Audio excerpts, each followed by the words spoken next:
Welcome to the mysterious journey of stories of missing time. This is not only a legend woven with words, but also a magical tapestry, where each thread contains fragments of lost memories and unlived dreams. The story takes you to the town of Trạm Lặng, where people sometimes sleep and wake up having gone through 2 seasons, where the bell at the bottom of the river holds the secret of invisible blank spaces. You will follow the footsteps of Linh Nghi, a young weaver, and her companions, entering the mirror corridor that reflects an unreal future, and finally witnessing the sacrifice to keep the flow of time from breaking. Prepare your mind, because when the door opens, you will wonder, how many moments in your life have you lost without realizing it? On an ancient plain where the wind combs the grass with invisible combs, there is a town called Trạm Lặng. People who come and go say that this place does not age, but only changes its clothes with the seasons, and time, like a muscular buffalo, occasionally falls into an invisible swamp and stops, only to pull out and no longer be the original buffalo.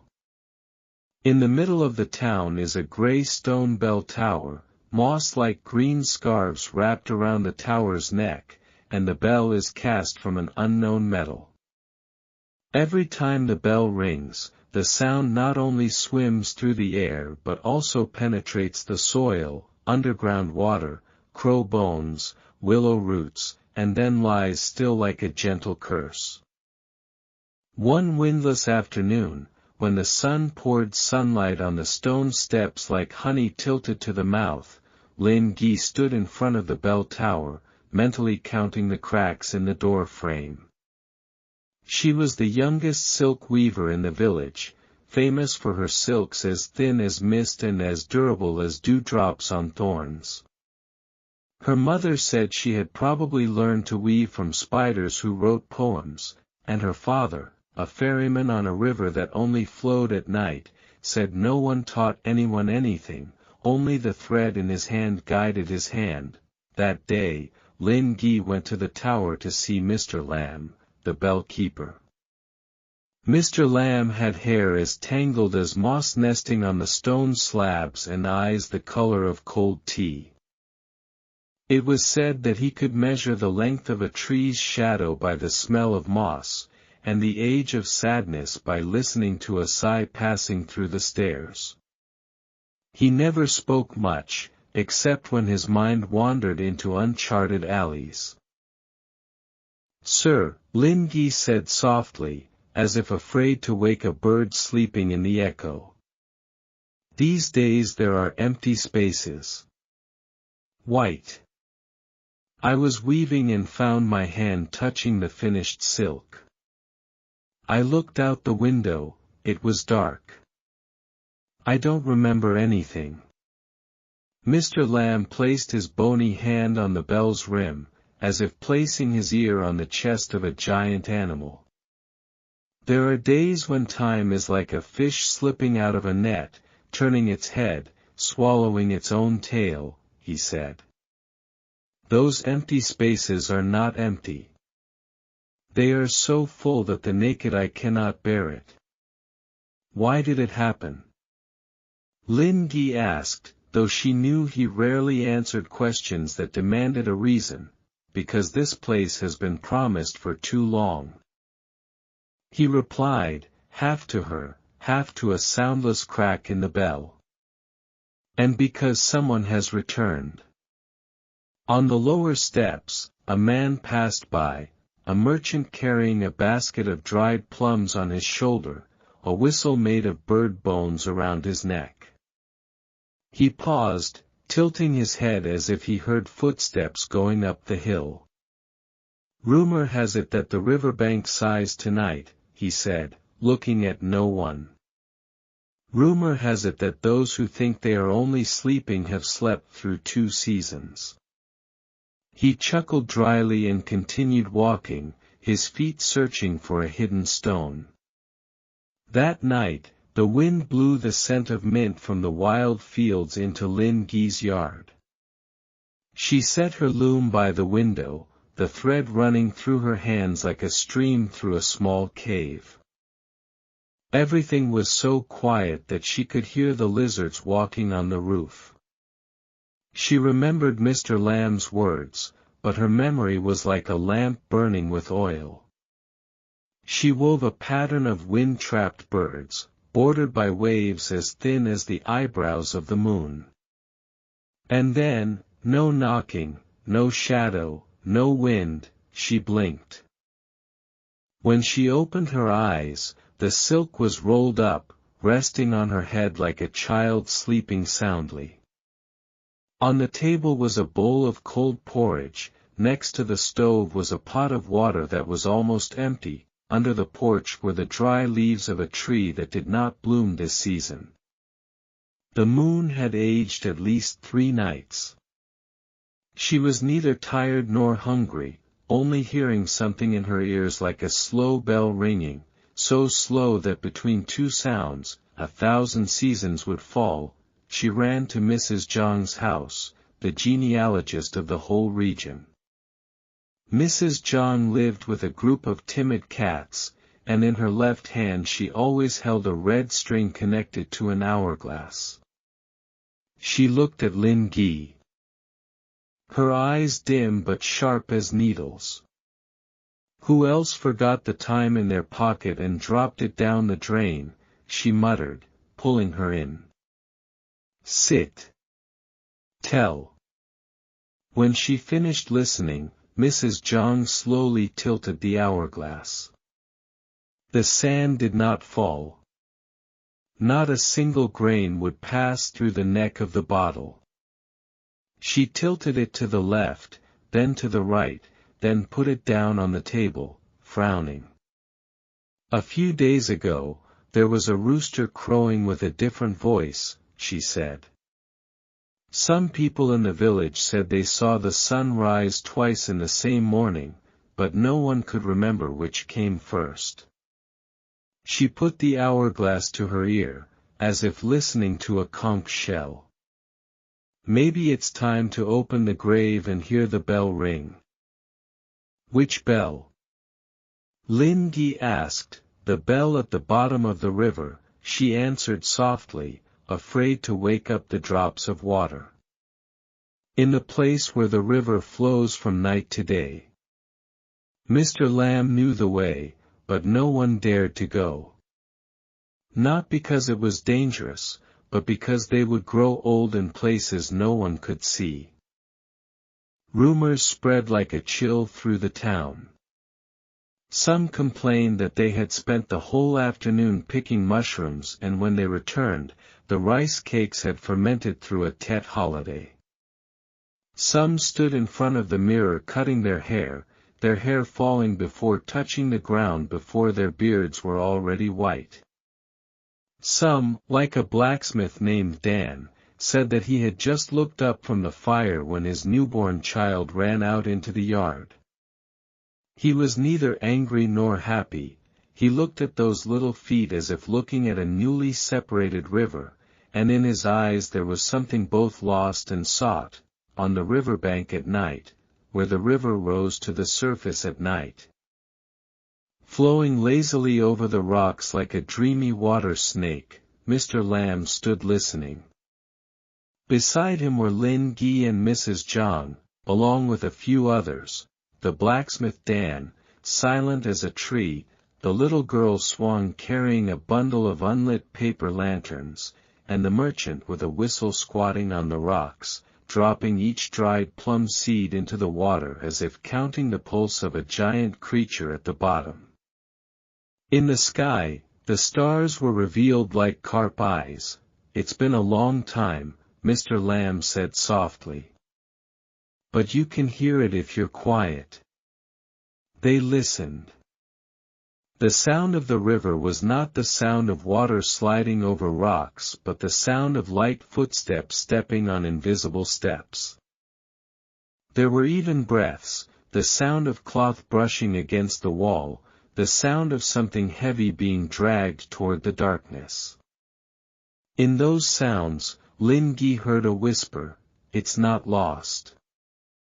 It's kept. Where? She asked. No one heard. Under the bell, Mrs. Zhang replied, as if she could read the question running through her skin. The bell at the bottom of the river, not so much as a sound, but as a forgetting. The merchant blew into the bird-bone whistle.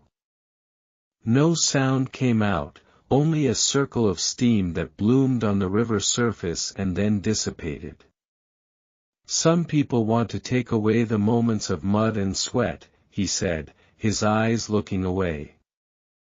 Some people want to take away the nights so quiet that they can hear what is not said. Some people want to take away the fear of touching other people's eyes.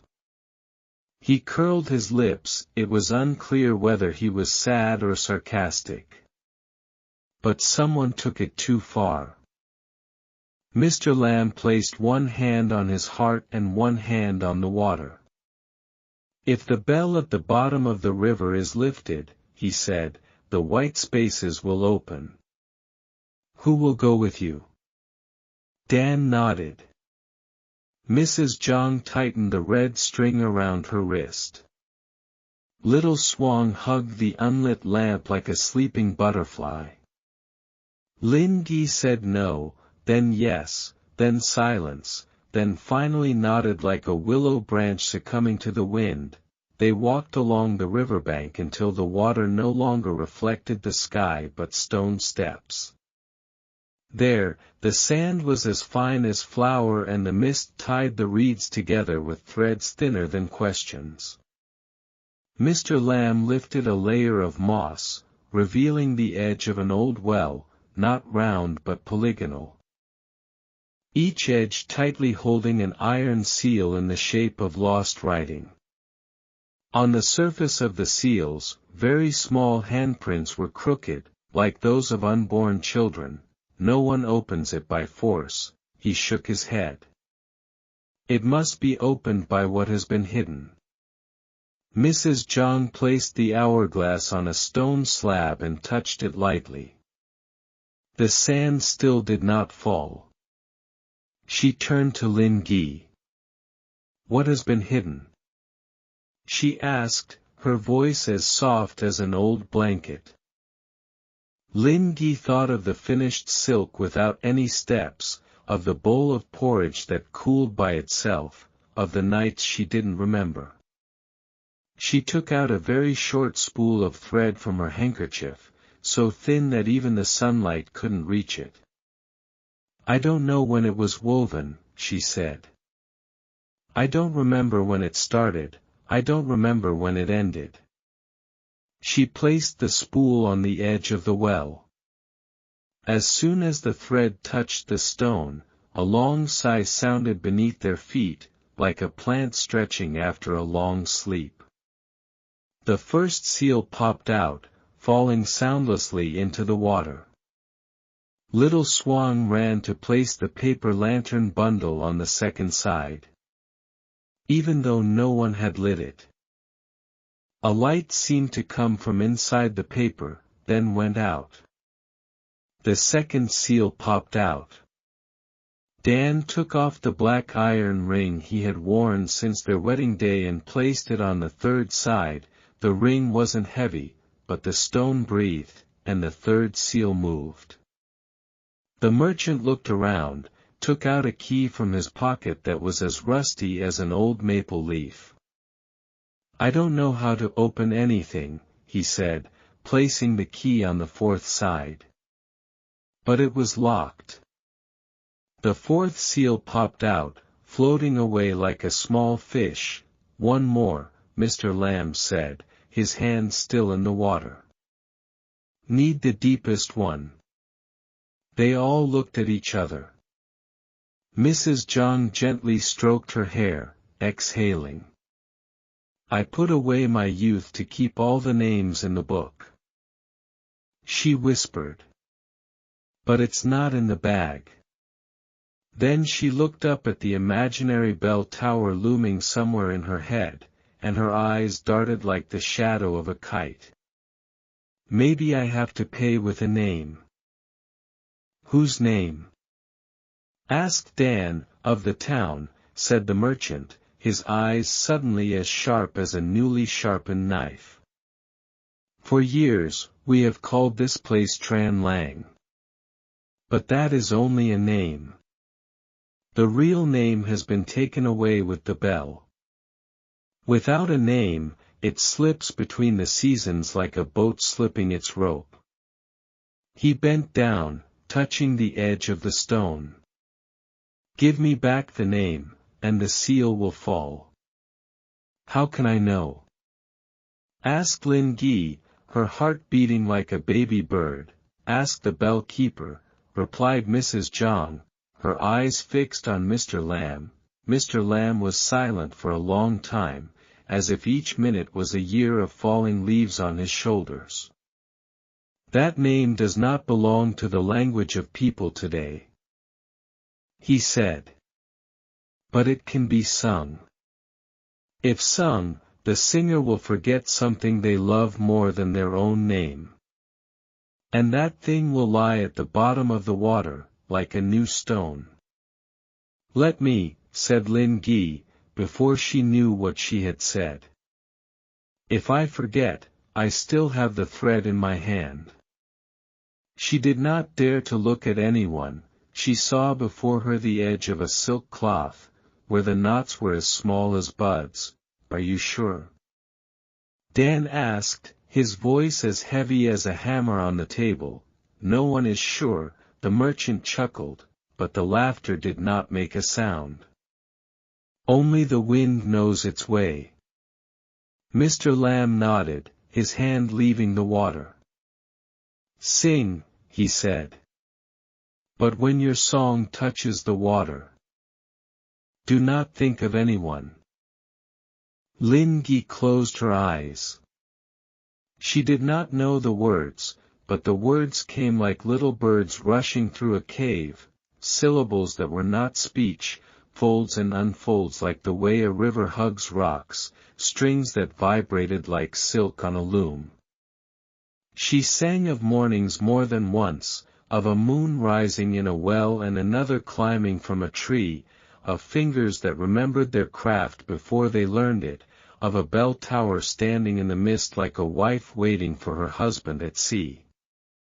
With each sound she released, the water trembled, the circles did not expand but contracted, settled.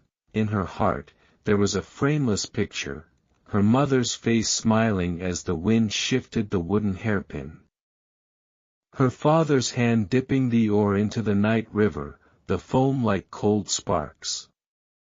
She listened to Mr. Lamb, don't think of anyone, but the memories were fish trying to swim upstream.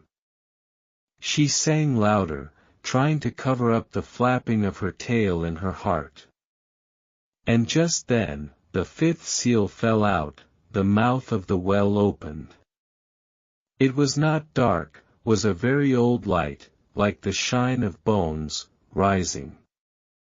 The smell of wet stone, the smell of old letters, the smell of the oldest dew. At the bottom, a bell lay on its side, its body covered with the powder of its days of storage. No one touched it, but the ringing rose, muted like the sound of a dream turning. The river changed direction for a moment, flowing forward as if turning back, then standing still like a silk caught on a thorn. Don't touch, Mr. Lamb said, trying to keep his voice from shaking. Just listen. They listened, and heard stories falling like late ripening fruits, uncracked, unbroken, a girl taking a nap in the fields and waking up with her hair reaching her heels, a soldier returning to find his house still burned, but the ashes still warm enough to hold, a mother rocking her baby when the baby suddenly opened its eyes, speaking in the voice of someone who had never been born. Stories were not told in words but in the changing color of water, in the vapor of rocks, in the thin, gossamer shivers on the back of her neck. Those are the minutes that have been taken away, Mrs. Zhang whispered. The time is flowing back. Not flowing, the merchant corrected, his eyes fixed on the water. Choosing a path. Dan knelt down, reaching out as if to catch a falling story. But his hand met nothing but coolness. Little Swan dropped a lantern into the well, it floated, lit up from the paper, then went out, then lit up, like the eyes of an underwater animal. Another sound arose, not from the bell, not from the water, but from somewhere between Ling Yi's throat and breastbone. She opened her eyes, and knew at once that she had been thinking of something forbidden, the eyes of her beloved, the eyes that had stood at the loom when the rain had eased, the eyes that had laughed as she tangled the skein. It was an eggshell-thin moment, as fragile as the wind touching the surface of a fallen leaf. She swallowed, but it was too late, a chill crept up her spine. Mr. Lamb put his hand on her shoulder. "It's all right," he said, like a man who had stumbled many times underground. "It's open." From the bottom of the well, the bell tilted a little, like an old beast shifting its position. The river above wrinkled slightly, the wrinkles running away, hitting the bank, crawling up the reeds. In the village, someone must have blinked, seeing the child become a child again, and another opened a window, seeing the sun return a borrowed morning. The merchant stood up and brushed himself off. "Now we must take it back," he said. "Not into the tower, but where the shadow of the tower touches the ground." The stone platform behind the Flowerlia hill, Mrs. Zhang nodded. "Where every afternoon the shadow of the bell tower lies like a woman's hair. Place the bell there, so that the shadow awakens the sound." "We will have to carry it," Dan said, looking at the mouth of the well, where the bell lay heavy like an old secret. "No," Mr. Lamb said. "We will go first, and it will go by the path underfoot." They looked at each other in silence, then began to walk. The path was as rough as the spine of a sleeping spirit, each step kicking up a dust of powdery light. Like the crushed moon. Behind them, there was no sound, but the ground seemed a little hollower, as if someone had just lifted a stone that had been placed blocking the door for a long time. Lin Nghi walked in the middle, holding a thread so thin that if she let go, the wind would not find it. As they reached the ridge, the wind changed direction as if someone had a change of heart. The stone platform appeared, a flat slab of skylit floor, its edges worn like the knees of a worshipper. The shadow of the bell tower stretched there, lying docilely like an old cat basking in the sun. There was no one else, but it still felt crowded, as if you called softly enough, all those who had waited here would turn around. "Put the bell in the shadow," Mr. Lamb said, though no one could see the bell. "And when the sound comes, no one counts." "What to count?" Swan asked, holding the lanterns that had lightened. "Anything," Mrs. Zhang replied. "Why, the heartbeat, the sound of the wind. Counting is tying. Tying is putting away." They stood around the stone platform. Lin Nghi closed her eyes again, trying not to think about those eyes, trying not to think about her father on the night river, trying not to think about what her hands would be like if tomorrow she could no longer remember how to tie a knot. She thought about a single thread of silk, passing through a forest of needles, not torn, not broken, not making a sound. She thought about the flat surface of the water, flat enough for the sky to reflect itself without distorting. She thought about silence not because there was no sound, but because every sound reached its destination, and just as the shadow of the bell tower touched the stone platform, the ground beneath their feet shook very slightly, like a person turning in a dream. A sound that could not be heard, only felt, spread from the heel to the knee, from the spine to the roots of the hair. No one counted, but everyone knew there was a first beat, then a second, then another, like a heart rehearsing an old song. At the end of the village, the bell on the tower rang softly, not a ring but a breath, in the houses of those who had slept through 2 seasons, pocket watches half closed their eyes. Opened their eyes, and half closed them again. Something will change, the merchant said, his voice very low, as if speaking to his own shadow. In exchange for things no one wants to return. Mr. Lamb turned to Linh Nghi. From now on, he said, each person will remember differently. And each person will forget differently. But the way back is clear. The sun lowered over the edge of the hill, drawing a thin yellow stripe like an eyelid. He gradually placed his hand on the stone pedestal, his eyes the firelight of the forge turned off and on, off and on. Little Swan tied the bundle of lamps, smiling at a bird that was not there. Mrs. Zhang pulled the red string, placed the hourglass on her knee. This time, as she tilted, one seed fell, then another, so slowly that a leaf could grow between the 2 seeds. "Let's go home," Mr. Lamb said, and the words were like a hand gently placed on each person's shoulder. They turned and began to descend the hill. Above them, the shadow of the bell tower lay still like a star that did not choose the sky. Below their feet, the path remembered that it was born to lead home. In the distance, in the silent roofs, the pots of cold water suddenly steamed as if laughing, and the silk hanging in the eaves shook a very old rhythm, as if welcoming someone back. Just as they crossed the edge of the hill, a voice, neither old nor young, neither male nor female, sounded from the stone platform, "Which of you will bring back the return name?" The voice did not ask to know, but to separate. No one answered immediately. The wind blew through hair, through eyes, through the spaces between ribs. Linh Nghi turned, opened her mouth. She opened her mouth, but did not know what to say. The answer was like a mist stuck to her tongue. As heavy as 1,000 unformed pieces of glass. The wind swirled around the platform, swirling into the vague shape of a white flame.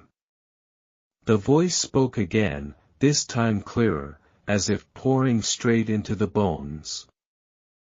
The name cannot stay between the earth and the shadow. It must have someone to keep it. Otherwise, it will drift back to the water. And when it falls into the water, time will close once more. Mr. Lamb squinted at the empty space, nodding slightly as if confirming a rule that no one had ever written. The true name of Trạm Lặng, he whispered, is the link between the days that have been hidden. Whoever keeps it will also keep the pieces of time that have fallen. That means paying with his memory. The merchant sighed, squatting down on the grass. I have traveled too many rivers, but have never seen a river that spares those who hold stones. Don't expect travelers to keep it. He threw the pebble to the ground. The pebble broke into bright dust and disappeared. Mrs. Zhang placed the hourglass in her palms. The sand in it flowed out grain by grain, as slowly as falling leaves in still water. She said, I have exchanged my youth to remember your name, I have no more space to keep it. If I hold on to this name, the genealogy book will also be empty. Gradually, He squeezed the calloused hand that had once lifted hammers and pliers. "I forge iron, but I cannot forge memories," he said, his voice like iron touching water. "My child has grown up in the blink of an eye, I can't even remember his first cry. If I keep his name, I will forget his face." Little Swan hugged the lantern bundle tightly. Her eyes were as clear as a river after the rain. "I'm not afraid of forgetting," she whispered. "Because I'm still young, I don't remember much." But when the dim light shone through her eyes, everyone knew, if she carried it, the upcoming seasons of her life would never be remembered. All eyes turned to Linh Nghi. The thread she held in her hand trembled slightly, as thin as a sigh left in the empty room. She knew clearly that, in that moment, only she could hear the whisper in the bell, "You sang. Now you must keep it." "I will bear the name," said Linh Nghi, her voice like a silk ribbon woven in the night wind. "Otherwise, everything will be lost." Mr. Lamb slowly placed his hand on her head, as if blessing, as if saying goodbye. "Once you hold it, you will never be able to call back the familiar faces. Every time you hear their voices, you will know, but you will not remember why your heart aches." "I understand," she replied, her eyes not leaving the long shadow of the tower. The stone pedestal shook slightly, as if in agreement. From the shadow of the tower, a glowing character emerged, not like any human letter, but a curve that was both a river and a silk thread. It flew slowly, like a leaf against the wind, and fell into Linh Nghi's hand. When she held it again, a bright mark was etched into her skin, not painful, just cold as dew soaked in metal.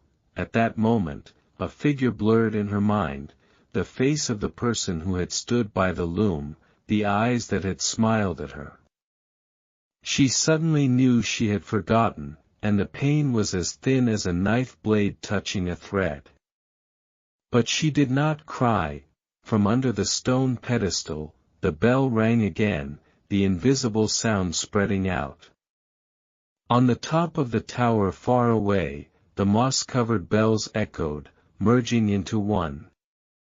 The town trembled softly, the forgotten clock began to strike again, the child running in the yard suddenly stopped and cried as if it had just been born. The dry tree in someone's garden sprouted pale green buds. The white spaces shrank, the fallen days returned, grafted onto each tiled roof, each path. "It's done," Mr. Lamb said, his voice low and light as ash after a fire. "One has returned. But another has left." The merchant whistled the bird bone, this time a long, clear and hoarse sound. He smiled sadly, "Every song has a price. I only hope that the person who pays will still have a way back." Mrs. John put away the hourglass, tilted her head to look at Linh Nghi. "From now on, you will weave with the thread of memories that no one else has. Your silk will preserve what the whole village has forgotten. But you yourself will not be able to keep what you wish for." The wind blew across the hill, carrying the scent of fallen flowers. The shadow of the tower slowly shrank, returning to its original shape. On the stone pedestal, there was no trace left except a faint circle of light, like the footprints of a divine bird that had just left. That night, when everyone returned to the village, people found that the clock and the bell were both in time. But from that night on, songs echoed in their sleep, sung in Linh Nghi's voice, even though she could never remember having spoken. In the following days, the people of Trạm Lặng began to recount the moments they thought they had lost. The old woodcutter remembered that he had left his axe under a tree and found it, the handle worn down but still there. The girl who sold incense remembered the scent of last season's ripe flowers, thought to have dissipated, but still in the hanging basket. Everything seemed to be in one piece, no longer hollow, no longer white. But when they called out the name of the town, the new name came out, a strange but warm syllable. No one knew what it meant, but everyone who heard it felt like home. Only Linh Nghi, every time someone called out that name, she felt her heart ache like a knot being pulled. She smiled, continued to weave, thin and bright silks, in which strange but familiar faces appeared, as if someone was smiling through the mist. In the distance, on Hol Ya Hill, where the tower's shadow once rested, sometimes at night people heard the bell ringing, just one sound, so long that between the beginning and the end of the sound could pass through a dream. Passers-by stopped, looked at each other, wondering, is this time mine, or someone else's? And an invisible voice, vague like the wind through hair, occasionally asked, do you remember your name, in the place where the bell tower still stood? Moss-covered like an old shirt, the following days stretched out like silk drying on a wind fence. The villagers no longer lost chunks of time for no reason, they sleep and still wake up in their own morning, they light the lamp and the lamp still burns until the wax melts. But that peace is like the flat surface of a lake. Under the water, there are still lingering shadows of fish that have not left. Mr. Lamb often sits on the steps of the tower, his eyes looking far away towards Hol Ya Hill. He knows that the sound of the bell in the river is not completely quiet, it has been placed in the shadow, but the shadow will change direction one day. He mumbles sentences that no one understands. As if he is talking to the sound that cannot be heard, little Swan still carries a bundle of lanterns with her. Every night, she releases one into the river, letting it float away, even though no one sees any fire being lit. When people ask, she just smiles, I have to send words to the days that have passed. Gradually, he returned to the forge. Each blow of his hammer was resounding, but the sound of hot iron was always mixed with a little discord, as if there was a hidden rhythm that could not be kept up. He knew he had missed the moment when his child learned to walk, but now, watching him run around the yard, he felt as if his child were taking his first steps, over and over again. In his eyes, joy and sadness were entwined like two inseparable chains. The merchant, the one with the rickets, was no longer there. He disappeared one morning, leaving behind no words, only a basket of dried plums placed by the riverbank. Some said they saw him go towards the mountains, where the road led into valleys that were not on the map. Some swore they heard the whistle in the deserted market, long and lonely, like someone calling back to themselves. As for Linh Nghi, she continued to weave. But the thread in her hand seemed different, it had a faint light, not the usual color of silk. Each piece of silk she weaved seemed to have a shadow imprinted underneath, someone's face blurred, half remembered, half forgotten. Those who came to buy it said her silk was as cold as water, but when worn, it felt warm, like being held in memory. She smiled, silent, without explanation. One night, as the wind blew from the valley, Linh Nghi dreamed of a door standing in the middle of the river. The door was not attached to the wall, nor did it lean against the ground, but simply hovered over the black water. Behind the door, she heard a voice singing, a voice like her own, but older, deeper, as if coming from another life. The voice repeated the same line over and over, "You keep the name, but who keeps you?" She woke up with a start, cold sweat clinging to her wrist where the light had been engraved. The light was still there, as faint as ink soaked into her skin. From then on, every time she touched the loom, the light burned, and in her mind echoed the sound of the unringing bell. Mrs. Jiang came to visit her, bringing her hourglass. This time, the sand flowed normally.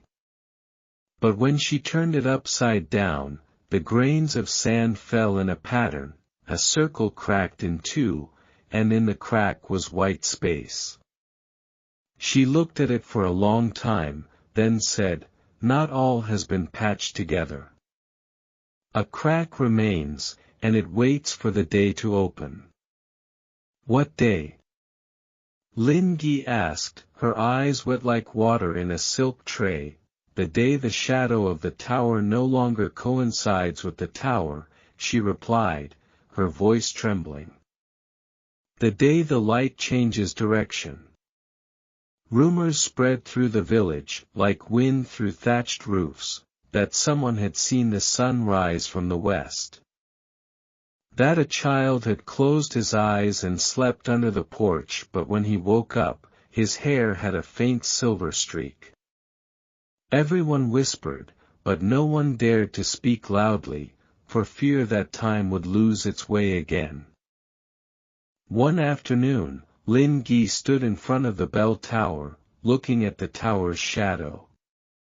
Suddenly, she saw that shadow slightly deviate, not exactly running to the west, but as if folding to the side.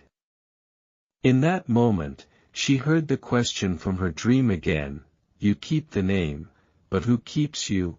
She gently touched the light mark on her wrist.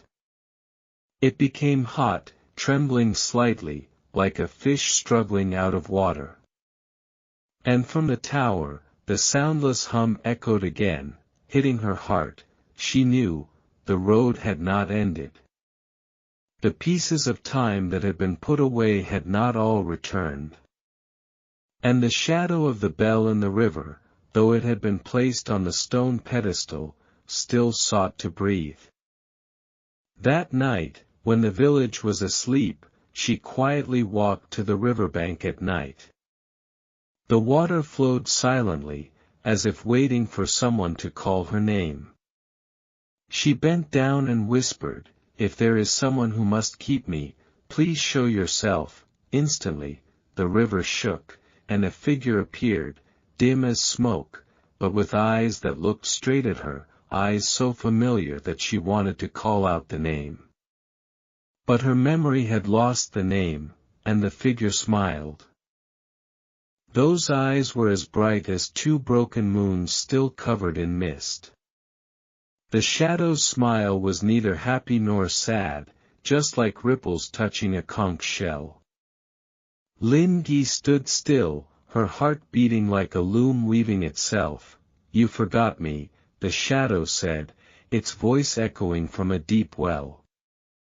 "But I still remember you.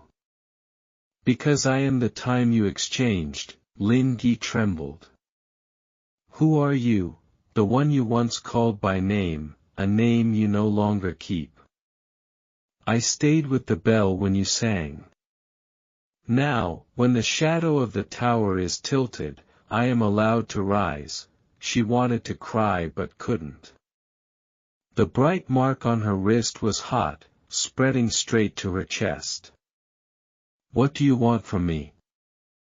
"I don't want to," the shadow replied softly.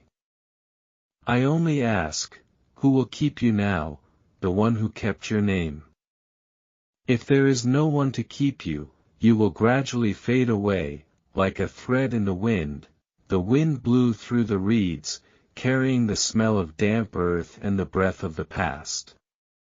Ling Yi clutched the edge of her robe, as if holding on to the last thread. She whispered, "If I disappear, what will happen to this town?" The shadow looked straight into her eyes. "The name remains, but when the keeper disappears, the name becomes empty. People will call, but no sound will reach the ground. Then, time will find a way to escape again." That night, Ling Yi did not sleep. She sat at the loom, her hand moving the shuttle unconsciously. The patterns that appeared on the silk were not determined by her, but were guided by the remaining hidden moments. When the silk was finished, she saw a picture in it, an endless road, with undying grass on both sides, and in the middle of that road was a faint figure with familiar eyes. The next morning, she brought the silk to Mrs. Zhang. The old woman trembled when she saw it. "This is not silk," she whispered. "This is a map of memory. It points to where the hidden part is waiting. If you follow it, you will find what you have lost. But you will also have to give up another part." "Give what else?" Lin Nghi asked, her voice choked. Mrs. Zhang shook her head. "No one knows in advance. Only those who dare to go will know the price." News of the silk spread quickly. People in the village whispered. Some said it was a door to another world, others said it was a trap set by the bell under the river. Dan came to find her, his eyes as hard as steel but deep. "If you go," he said, "let me go with you. I have lost my child's childhood, I am not afraid of losing more." Little Swan also whispered in her ear, "I will light a lamp and follow you, so that the darkness will not eat you." Mr. Lamb also tapped lightly on the bell tower, listened to the echo, and said, "This path is not for one person. It is a thread woven by many hands. Walk, but remember, never count your steps."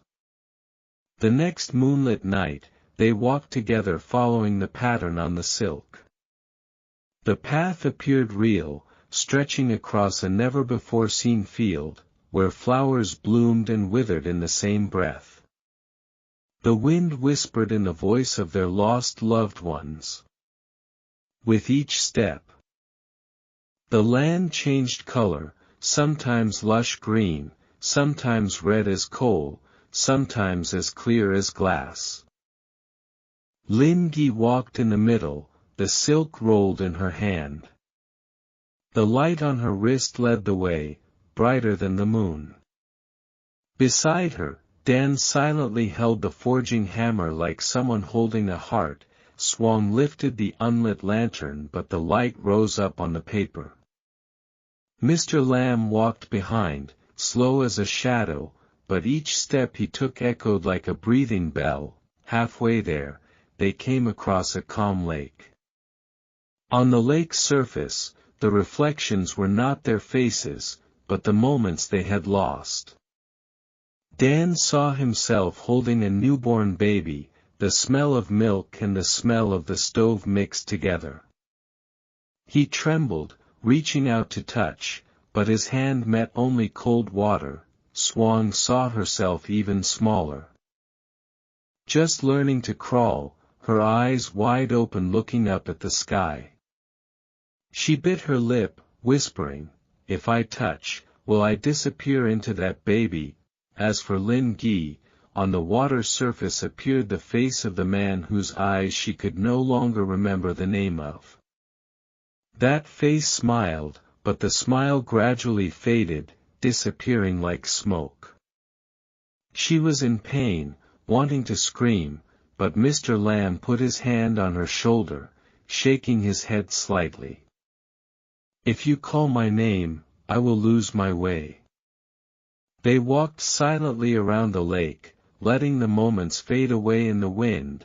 At the end of the path, a stone gate appeared, engraved with words that no one could read. In the middle of the gate, hung a small bell. Transparent as ice, but it did not melt even though the moonlight was pouring down. Mr. Lamb knelt down, his voice hoarse. This is the threshold bell. Whoever rings it will open the place where memories are locked away. But the one who rings it will have to leave behind something he has not lived. They were silent. Gradually lowering his head, Swang hugged the lamp tighter. Linh Nghi looked at the ice bell, seeing the reflection of those faint eyes, waiting for her. And the wind asked again, "You keep the name, but who keeps you?"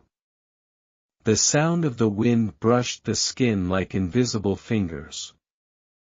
The stone gate shook slightly, the ice bell hanging between the doorframes shining like a frozen tear. The whole group stood still, each heartbeat heard as clearly as the sound of a hammer hitting an anvil. Gradually stepping forward, his hand gripped the hammer handle. "If you need to ring the bell, let me." His voice was deep and heavy like metal. "I have missed my child's childhood. If I have to leave something unlived, I am ready." But Mr. Lamb stopped him, his eyes like a lamp running out of oil but still determined. "No. You still owe that child. You still have to see it grow up. If you ring the bell, your child will lose a father again. That thing that has not lived is not yours to leave." Little Swang raised her head, her eyes shining like two small stars. "I can," she whispered. "You haven't lived much. You haven't loved, you haven't known loss. If you leave something you haven't lived, then what's the problem?" Linh Nghi turned to look at her, shaking her head. "No, Swang. A life is still open, it shouldn't be locked at the gate. You have to keep every day that comes." Mrs. John, who had silently followed from somewhere, the hourglass in her hand shaking, said hoarsely, "Only the person who gave the town its name, the person who sang the first bell, can open it again. This is the old way. No one can avoid it." All eyes were on Linh Nghi. She felt the coldness from the ice bell spread to her wrist, where the light still burned. Her heart felt like it was being squeezed. "If I strike," she asked softly, "what will I leave behind that hasn't lived?" "Only you know," Mr. Lamb replied, his voice mixed with the wind. Linh Nghi looked at the ice bell. In it was reflected the figure whose eyes she had forgotten the name of.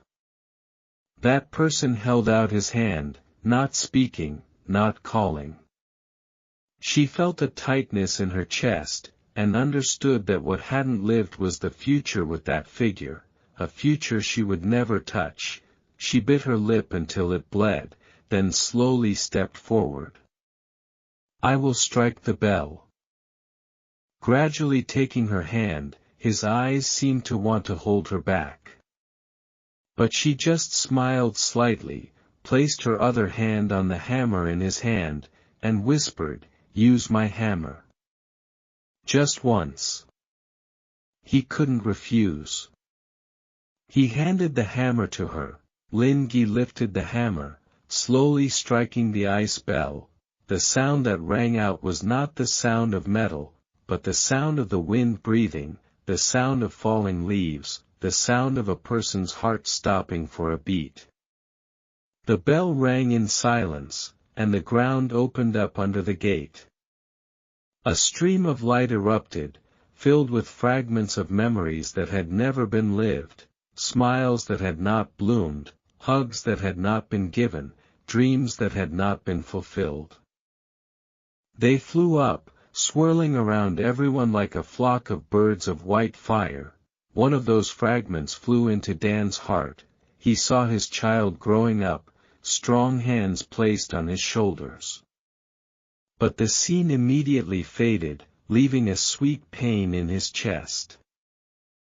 Another piece landed on Swang's shoulder. She saw herself holding a stranger's hand, walking through a moonlit field, laughing loudly. But that dream also turned to bright ashes. She hugged the lantern tightly, whispering, "I will remember even if there is nothing to remember." As for Linh Nghi, the whole stream of light poured toward her. She saw the days she could have lived with that person's shadow, weaving together, sitting by the river together, laughing together when the wind made the hairpins shift. Her tears flowed but did not fall, they evaporated as soon as she left her eyes. And when the ice bell stopped ringing, everything disappeared. She knew she had left behind everything she had not lived with that person. The gate opened, shining like the first dawn. Beyond the gate, was a valley filled with buried sounds, the sound of children calling for their mothers, the sound of someone's abandoned zither, the sound of returning footsteps. Those sounds flew up, rejoining the world, filling time. Mr. Lamb bowed his head and whispered, "It's opened. But from now on, Linh Nghi, you will be someone without a future. Only the present and the past will find their way into the silk you weave." She nodded, her smile as light as a thread. "That's enough. If I can keep time, I will weave each day like a fabric that never rotted." They stepped through the gate, and the light behind them closed as if it had never been there. Only the broken ice bells remained, melting into snowflakes that fell silently to the ground. But in the wind, a distant voice still echoed, "You have left something you have not lived. When the season comes, I will call you back." They returned to Trạm Lặng in the strange dawn. The light poured down on the tiled roof like flowing honey, but there was a transparent layer covering everything, as if the whole town had just been woven with new silk thread. The people opened their doors, looking at each other in amazement. They felt their hearts lighten, as if they had just regained something they had never had. The child Dan ran out into the yard, laughing loudly, calling his father. That laughter did not stumble, did not blend into any white space, but was full like a ripe grain of rice. Dan became silent, his eyes blurred in the invisible smoke of the stove, his hands trembled as he held his child, but in his chest there was still a void where the dream had just been put away. Little Swang went home, lit the lantern in her room. The light burned, normal yet strange. Every time she touched the paper, it felt like another hand was touching from a space that had never been there. She giggled, but her eyes shone with sadness, the shadow of a joy she had lived but no longer remembered. Mr. Lamb sat at the foot of the tower, his hand on the stone, listening to the bell. The bell was still breathing steadily, but in that breath there was another note, a beat of a void that had not yet been completely filled. He knew that what had just passed was only a chapter, and the shadow of the bell in the river was still lurking. As for Linh Nghi, she returned to the loom, weaving silk. This time the silk was so bright that no one dared to touch it. On it appeared the image of long, endless paths, where each step disappeared as soon as it was placed. The villagers came to look, saying it was fairy silk, but when they tried to buy it, she just shook her head, her eyes looking far away. That night, she dreamed again. In her dream, She stood before the stone pedestal on the Hol-Ya hill. The shadow of the tower stretched out, but no longer fit, it was skewed, cracked like a cracked mirror. In that shadow, a voice called softly, "You have left behind something you have not lived. But there is one more thing. When the season comes, I will call you back." She woke up, her wrist aching. The light mark was deeper, running into a thin line like a crack in glass. She covered it, not letting anyone see, but in her heart she knew, the call was true. The next day, the town was bustling with the seasonal festival. The sound of drums and laughter echoed throughout the alley. But in between those sounds, Linh Nghi heard a long silence, so long that she thought everyone around her had disappeared. She looked around, saw a familiar figure in the crowd, the figure with eyes whose name she could not remember. He stood at the end of the alley, silently watching. When she was about to step forward, the crowd cut in, and then the figure disappeared. Only the distant sound of the bell remained, as if someone had just struck the bottom of the water. She returned, her heart heavy with sadness, but her hand still held the shuttle, still weaving. On the silk appeared the image of a door standing in the middle of the river, just like an old dream. And on that door there was a crack. The crack gradually widening, as if waiting for the day it would burst. Mr. Lamb came, looked at the silk, his face darkened. "This is a warning," he said. "The football season is coming. When it does, the name you keep will be called again. And I must go." Linh Nghi asked, her voice as light as silk dust, "No one can avoid the call. But you can choose, go alone, or go with those who dare to lose another part of their life." Mrs. Zhang heard, brought the hourglass. She tilted it, and this time the sand did not fall straight, but swirled in a circle, as if rolling into the void. She closed her eyes, and said softly, "There will be another trip. Farther, deeper. Not to keep, but to exchange." In the village, the festival drums were still pounding, bustling like rain hitting the roof. But between the drum beats, there was another beat, the beat of a long silence, resounding like a promise, and Linh Nghi understood, the road had not ended. The door in the middle of the river was waiting to open, on the full moon night after the harvest festival, when the drum beats had faded into the mist. Linh Nghi sat alone on the riverbank at night. The water was as calm as a mirror, but in it she saw a small crack, just like the bright spot on her wrist. The crack trembled, like a fish about to escape from the net. Suddenly the water opened slightly. A door appeared, just like the silk she had woven, standing straight in the middle of the river, no walls, no foundations, just a dark wooden frame. The edge silvered like the polished moon. In the gap of the door, the darkness was so thick that even the starlight was swallowed. From there, a voice called out again, this time as clear as a breath in the ear, "The season has come. You who bear the name, return it. If not, time will empty itself." She trembled, but the light on her wrist burned, pulling her up. "If I go," she whispered, "I will never return to the way I was." "There is no going back to the way I was," the voice replied, like a broken bell. The next morning, Linh Nghi went to Mr. Lamb.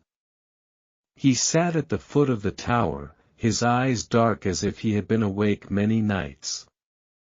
She told him about the door. He was silent for a long time, then said, "That is the final threshold. If you open it, no one will keep your name for you. You will have to change everything that remains. So I must go alone." He shook his head. "No one goes through the threshold alone. But whoever goes with them will lose the part of themselves that they have not yet lived. Ask, who dares to follow?" She returned to the market. Dan left the forge, standing beside her. "I have lost a dream, but I am willing to pay more. If you go, I will take the hammer and go with you." Swan also came, holding tightly the dimmed lantern. "I'm not afraid. Even if the joy has not yet come, I want to see the door open." Mrs. John carried an hourglass, the sand inside it swirling upside down. "I'm old, I don't have much left to live. If the threshold calls, I will follow it to record it in my last memories." So they set off again. Linh Gi's silk led the way, the patterns on it changing as they walked, like a path weaving itself under their feet. The wind rustled, carrying the songs of those who had disappeared. Over 7 hills, through silvery reed fields, they reached the riverbank at night. The door was still there, dark, pulsing like the heartbeat of a giant creature. "The threshold will only open when all 4 of us place our hands," Mr. Lamb said, his eyes closed. "Each of us will leave behind a part of our lives that we have not yet had time to do." They stood around the door. Linh Gi placed her hand with a light mark on the wood. Dan placed his calloused hand beside her. Swan trembled but still placed the lantern against the frame. Mrs. John placed the hourglass on the threshold, the sand swirling violently, the grains flying like stardust. The door groaned open. Darkness came. Swallowing the moonlight, inside was not night, nor was it earth. It was an endless corridor, flanked by countless frosted mirrors. In each mirror appeared a scene that had never been seen before: unborn children, unwritten songs, unlived days. "This is where all the things that are hidden are kept," Mr. Lamb said softly. "We are entering the heart of time." They walked deeper. Each mirror shook slightly as they passed, as if calling, as if wanting to hold. Swan stopped in front of a mirror, in which appeared her holding hands with a young man in the rain. Her tears fell, but she shook her head, continuing on. Gradually she saw herself in the mirror sitting by the fire with her grown child, listening to him tell a story. He touched the mirror, then let go, his hand covered in cold dew. "It's okay," he whispered. "You will grow up even if I don't see you." Linh Gi saw in the mirror the figure of a person whose eyes she couldn't remember the name of, holding out an inviting hand. Her heart trembled like a thread about to break, but she turned away. Because she knew, if she touched, the path would close immediately. The corridor ended in a dark square. In the middle was a giant bell, black as the bottom of a well, suspended without a pillar or a rope. The bell did not ring, but each of their heartbeats echoed in its body. "This is the shadow bell," Mr. Lamb said, his voice hoarse. "It holds the true names of all the towns and people. If it falls, all names will be erased, time will disappear." The light on Linh Gi's wrist burned fiercely, pulling her forward. The bell shook softly, as if calling her personally, and from within the shadow, that familiar voice rang out again, "You have kept your name, you have paid for what you did not live. Now, do you dare to change yourself to keep it all?" The shadow bell hovered in the middle of the dark square, so huge that the sky could be seen inside it. The bell's body was pitch black, but the longer one looked at it, the brighter it seemed, as if 1,000 veins of fire were trapped inside. Each of their heartbeats echoed in a silent ringing sound, making the space feel like a stretched silk sheet, about to tear. Linh Nghi stepped forward, the light mark on her wrist burned, leaving a long streak running straight up her arm. She felt as if her entire body was caught in an invisible net, pulling her towards the bell. The calling voice rang out again, this time as deep as the sound of sinking earth. "I accept," Linh Nghi whispered. Immediately, the light on her hand flared up like a flame, splitting into thousands of silver threads. Those threads flew out, wrapping around the shadow bell. Each thread touching the bell's body made a soundless ringing sound, making the space vibrate like a water mirror. She felt her body gradually lighten, fade away, as if melting into threads. "Linh Nghi!" Dan cried out, intending to rush forward to hold her back. But Mr. Lamb stopped her, his eyes serious and sad. "Don't. If you pull, you will tear this silk." Swan burst into tears. The lantern in her hand was bright, but could no longer reflect her image. In the last moment, Linh Nghi looked at them, smiling. That smile was as gentle as a thin silk exposed to dew, containing both pain and peace. She opened her mouth, no voice, only light.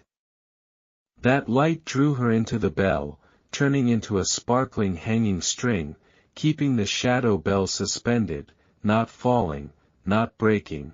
The square was lit up.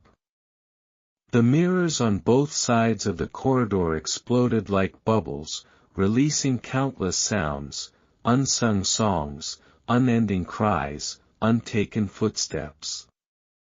They entered the world, making the flow of time full again, seamless.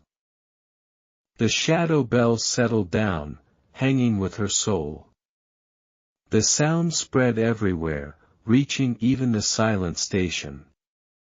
The villagers suddenly felt their hearts calm, as if they had just been given back the days they had lost. Dan knelt down, his hands tapping the ground hard, his eyes blurred.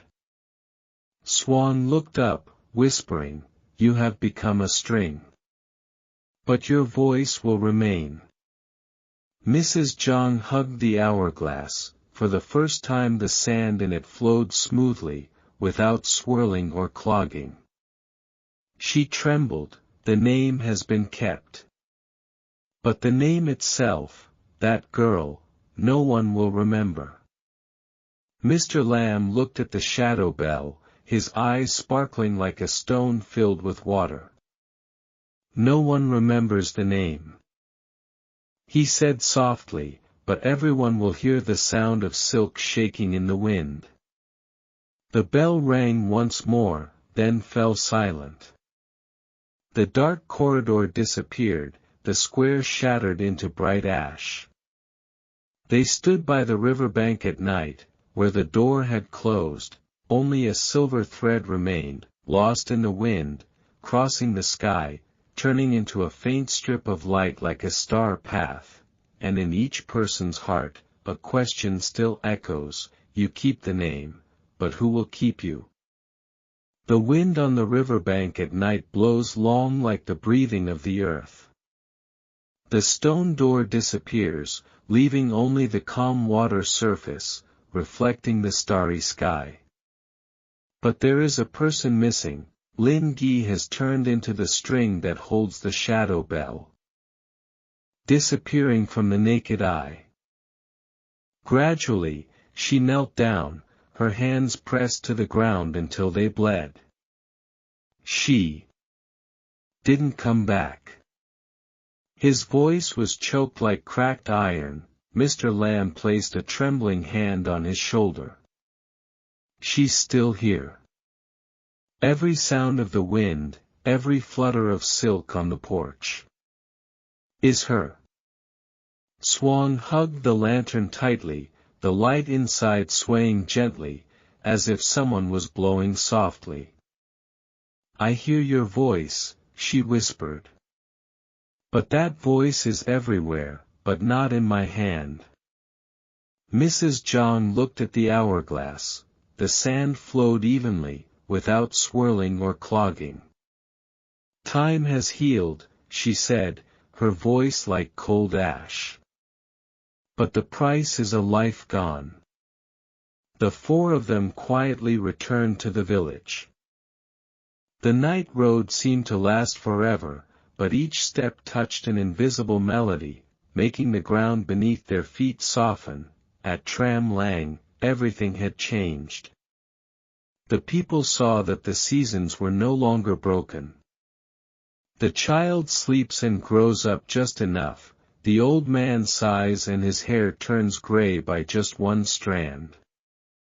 No one loses the afternoon, no one wakes up to a strange day.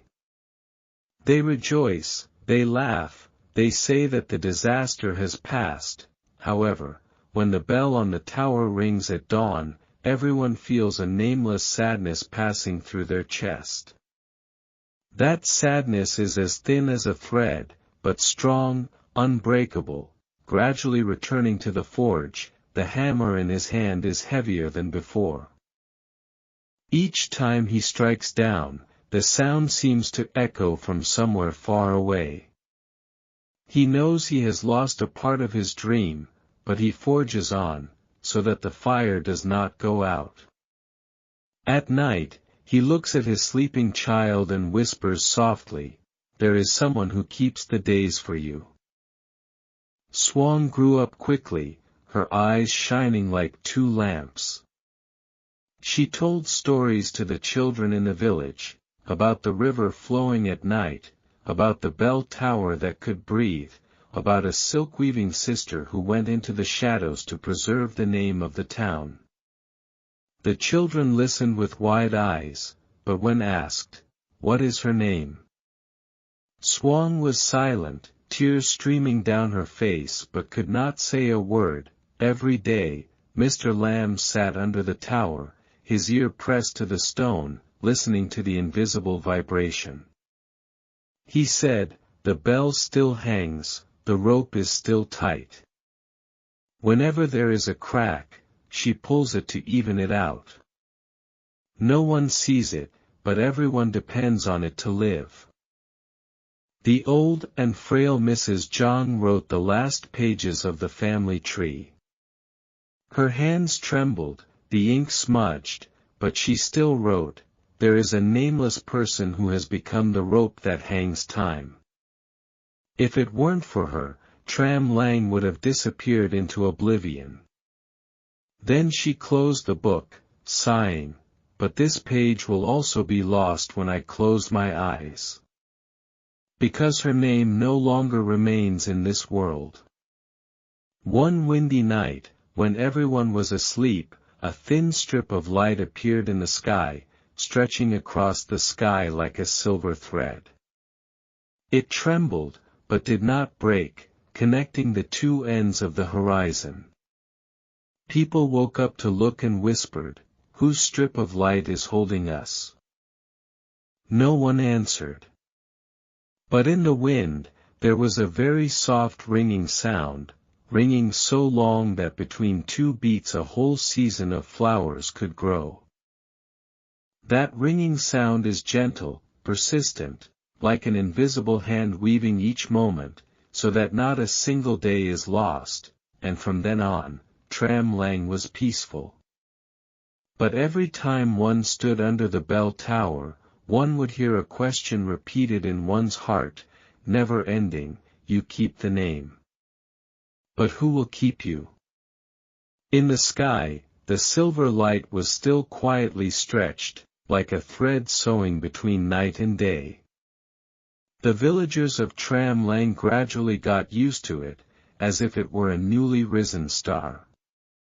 Children ran under that light, thinking it was the path of the gods. The elderly sat on the porch, their eyes dim, still seeing it shining like a thread of the sky. But in each person's heart, there was still a void that was hard to put into words. Gradually, looking up at that thread many times, his heart was both grateful and broken. He heard the sound of the hammer in his forge no longer as before, but vibrating longer, like the sound of silk being blown by the wind. There were nights when I found myself hammering away, but actually tapping to keep the thread from slackening. I understood, my hands were still here, but my heart was forever tied to a ringing sound that no one could hear. Swan grew up and became a young woman.